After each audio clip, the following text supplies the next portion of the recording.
up YouTube? Welcome back to the channel. Welcome back to another video. So if you guys didn't know already, I own a 2023 G80 M3 competition with X-Drive. That is this, of course, M3 right over here behind me. And I've owned this car for pretty much a year at this point, which is absolutely wild. The time flew by. It still feels like yesterday I picked up this car, and honestly, still feels like a dream. Although I've owned a few BMWs at this point, this is the first M car that I've owned. It's the first brand new car that I've owned. Like, I literally spec'd this from the dealership and ordered it, waited like 10 months to get it. So this car is very special to me, and after owning it for a year, I have a lot of opinions. So I figured it'd be a good time to do sort of like an owner's review, give you guys my personal opinions. Now, obviously, I'm not a professional car reviewer, so don't take this too seriously. I'm just a normal guy who owns this car, just telling you guys my experience with it. Again, since I've owned it for a year at this point, in terms of mileage, I've only put about 3,600 miles on this car, but I feel like I've driven it in a whole bunch of different situations. I've actually commuted with this to work. I've taken it on like 3-hour road trips. I've driven in the snow. I've driven in the rain. I've taken on fun drives. So although I haven't put too many miles on the car, I feel like I've put a pretty diverse set of miles on the car. So I feel like I have a few things to say about it. So that's what this video is going to be about. And also, guys, depending on when you're watching this, the G80 M3s have actually been coming down in price. All car values have been coming down in price, so if you've been thinking about getting one, this might be a great time to get a used one. But anyways, with that said, we're gonna get right into it. We're gonna go through a few categories, and the first one, while the car is still parked, we're gonna go over the looks. All right, so let me just say this, guys. I know when the G80 M3 came out, it was a very polarizing look. A lot of people were like, kind of torn. Well, I don't even want to say torn. Most people actually just straight up hated the front end of this car, but I feel like the general opinion has changed. A lot of people have come around and they actually now like the G80 M3, whether it's because of some aftermarket things like the CSL style front grille from Keys Motorsports, or they just like the stock grille. Whatever it is, people have changed their minds. Now, me personally, I've always liked the look of the G80 M3. When I first saw it in pictures, I wasn't crazy about it, but the first time I saw one in person, even earlier on, I thought this car looks absolutely amazing. I mean, the front end of this thing, it really captures your attention, especially with all the stuff that I put on it. Obviously, guys, I have modded this car quite a bit at this point, so this isn't exactly a stock G80 M3, but this could be potentially what you can do to yours. The silhouette of the car, even being a sedan, looks really good. The rear looks really aggressive. I mean, all of it. One of my favorite things definitely is the arches. Of course, it being an M car, it's just wider than a standard 3 Series. It looks really good. I think one area that people never really challenged or really, you know, debated over was the rear end. The rear end of this thing looks really good. I mean, it's pretty much just a standard 3 Series, except just wider, and then obviously different diffuser, exhaust setup. Like, the taillights are still the same, which honestly, I really like the taillights. Probably one of my favorite features about the car. Something that this did change up is in previous M cars, you get that hump on the hood, whereas this, you get these little like indents.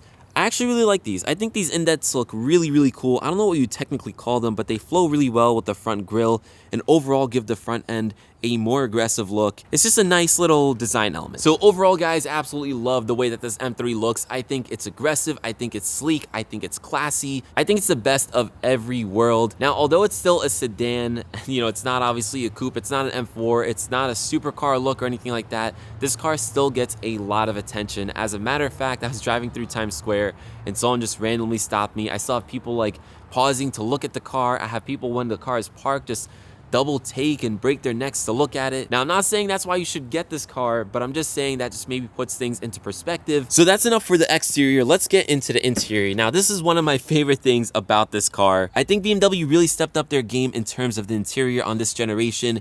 Everything just feels really high quality. It feels really classy and also sporty at the same time. Something you guys should know is this car does have the extended leather package, so you do get some leather on the door cards over here, as well as the dash, so it does make it feel a little more premium as opposed to not having this package. And then something else it does have are the carbon bucket seats, which are a big thing with people. Some people love them, some people hate them because they say they're uncomfortable. Let me just say, guys, honestly, they're really not that uncomfortable. They are a sports seat, and if you're going for a sports car, you're not just looking for straight up comfort. That's what you get a 7 Series for. I say this all the time, but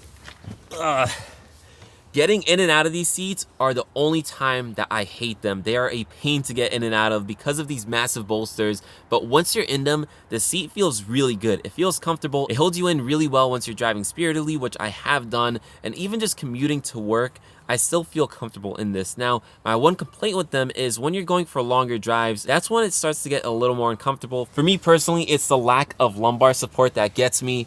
It kind of feels like the seat is a little like sloped in, if that makes sense. So that's the only time I really feel a little uncomfortable in this seat. But again, this is a sports car.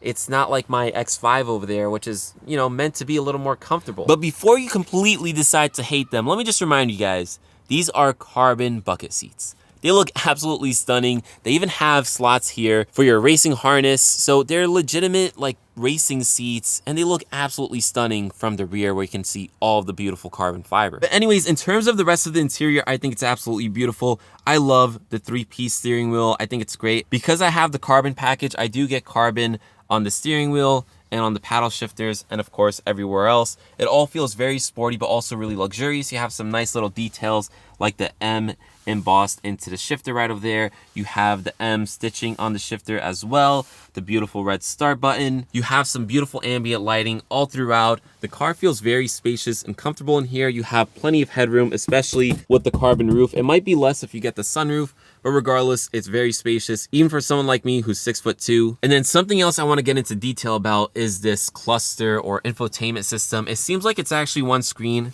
It's actually not, guys. It's two separate screens, all just in one unit. You can actually see where the screens end. A lot of people hate it. I know a lot of people aren't fans of like the more modern, they'll call it like Tesla look. However, this isn't a Tesla. This is a very nice, very beautiful screen and a very beautiful interior. Some people feel like it's just been plopped on top of the rest of everything. I get that. I can see that sentiment, and I don't completely disagree with you guys. I don't mind that, but if that's going to bother you, take that into consideration. I get the sentiment of liking the more analog style clusters. I've had all different types, so I get it, but for me personally, I absolutely love it. I'm also a bit of a tech nerd, so I appreciate the screens and the technology and, you know, the whole animation changing when you're going from sport to track mode. I think it suits it, and personally, I like it. I've used it for a while. I think it looks absolutely amazing when you have your Apple CarPlay up there and your Google Maps or whatever it is. So if I have to complain about one thing on this interior, it's not really the car's fault. It's something that I chose. It's the white leather. As much as I love it and as beautiful as I think it is, this thing is an absolute pain sometimes to keep clean. I've even ceramic coated it, and it still gets dirty, still stains. You guys can probably see it on the shoulder, around here on the bolster, over here as well. It's not too bad, but I notice it. It's definitely there. And again, guys, that's more so my fault. I got white interior. You can get like red, black, orange, something that's not going to stain as easily. So in terms of practicality, this is honestly, believe it or not, a pretty practical car. Now, would I daily drive it? Would I choose this as my daily driver? No, because I'd feel really guilty about that unless you have a lot of money and you can afford those things and you can afford to just rack up miles on a car like this. Go for it. I think it would be a great daily driver if you can afford it. But if you guys do want to daily drive this car, again, it is xDrive, so you do get that benefit. Obviously, you can switch it between 2-wheel drive and 4-wheel drive, which is really amazing. But not just that, this thing is actually pretty decent on gas. I don't know exactly how much BMW rates it at, but personally, when I've really tried to, I was actually able to get up to like 26 miles per gallon in this thing, which isn't great. Not as good as my 330i, which I've gotten up to 36 miles per gallon. But 26 out of a car like this is pretty amazing in my opinion, especially considering it has over 500 horsepower. So that's pretty cool. And then otherwise, guys, the trunk space on this thing is pretty freaking good. Now, I haven't hauled too much in this car, but I will say you definitely get a good amount of trunk space. So I have just a few random things in here, but you guys can see the trunk is actually pretty massive. Like, I actually think it's bigger than my F30's trunk, which is pretty impressive. So if you guys need to haul some stuff, you know, you can definitely do it in this car. You can obviously put the seats down as well. And now, speaking of the rear seats, these things are actually pretty spacious. Now, again, guys, I'm 6'2", so I'm currently sitting behind my driving position, and I still have plenty of leg room. I also have a decent amount of headroom as well. Like, I probably, actually not as much as I do leg room, but I can still sit back here and not have to like move my head. I can just sit up straight and be totally fine. If I really stretch out, I'll probably start to hit my head, but overall, guys, it's pretty good. And then something else I'll say is, if you guys are a parent and you do have to deal with car seats, I've actually had 2 car seats in here.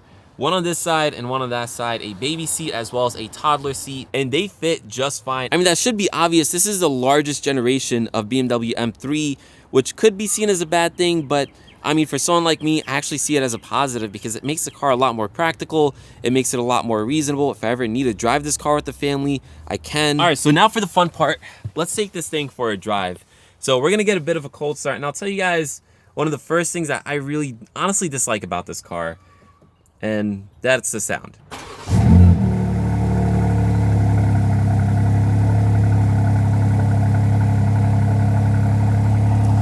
So I should clarify, this car is not completely stock in terms of the exhaust. It's not too crazy, but I do have a Dailer mid-pipe as well as a valve controller. Again, nothing crazy, like it's not changing the sound of it too much. It just makes it a little louder, but I will say, guys, from factory, this car is pretty quiet. It's a little underwhelming. Like, it's such a fast and aggressive car. It's definitely really quiet, and it kind of, I don't know, like mutes the experience a little bit. But thankfully, that's something we can easily correct and something that I'm gonna personally correct. But I will say, guys, if you enjoy the driving experience of a car, you're gonna absolutely love this thing. This thing is a blast to drive. It feels quick, it feels fast, it feels torquey, but it also feels smooth and comfortable at the same time. The suspension does a really good job of holding you in, of keeping you planted on the corners, but also taking in bumps. Like, it definitely puts you back in your seat. I personally don't think you need anything faster than this. In terms of speed, like, I don't see why you'd need anything more.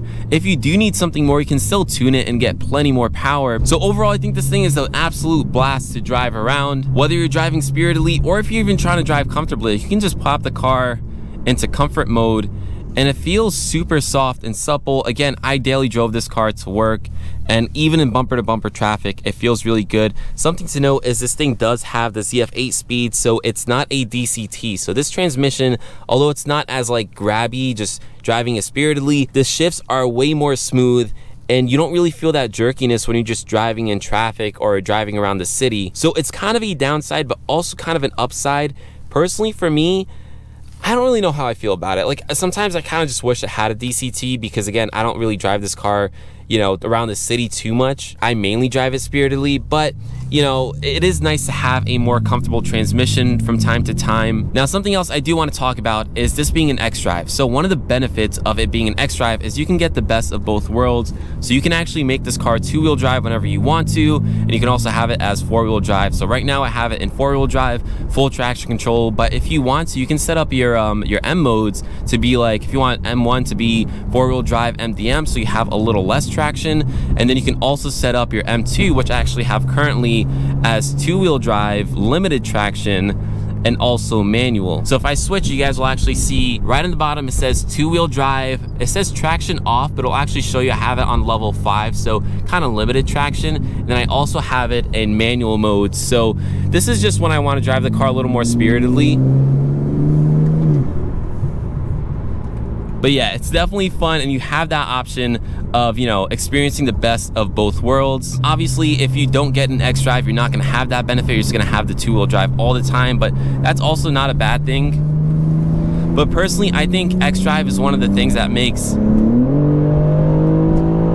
the G80 M3 is such an amazing M car, because this is the first time BMW ever did this to an M3. I don't know, guys, I think it's amazing. I know you can't get a manual with X-Drive, and that's a big downside to a lot of people, but personally, I'd rather the X-Drive than a manual with rear-wheel drive. But, you know, to each their own.